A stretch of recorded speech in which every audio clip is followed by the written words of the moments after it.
Well, accountability is critically important in any organization, whether it's police, whether it's fire, whether it's municipal workers, or even in the private and nonprofit sector. So accountability and transparency are critically important. And then what often happens is that the mistakes done by one or two can oftentimes impact everybody else. We have roughly 5,300 police officers, and by and large, they do an incredible job for the city of Houston, covering 640 square miles.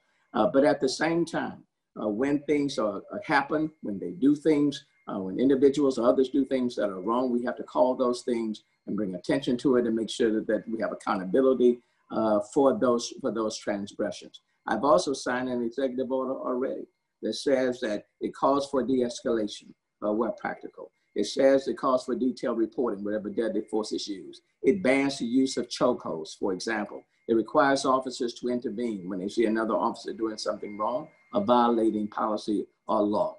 Those things by executive order are already put in place.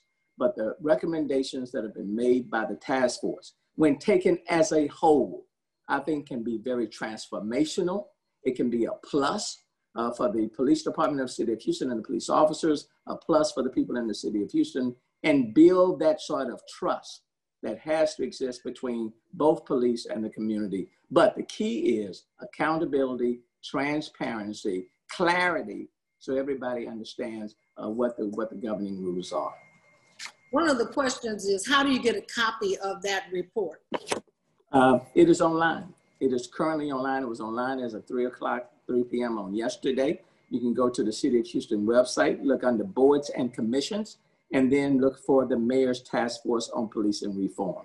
And so it is currently online and people can get it. And I would encourage people to get it and read it. I think, Sonny, you know Larry Payne. Larry's the chair of this 45-person committee. Bishop James Dixon, for example, was one of the ones. The head of the Urban League, Judson, was also on that task force. So I would encourage people to read it. I'm reading it myself and going through it. You know, I just received it on Tuesday, so I'm going through it, and I'm going through it with a very open mind.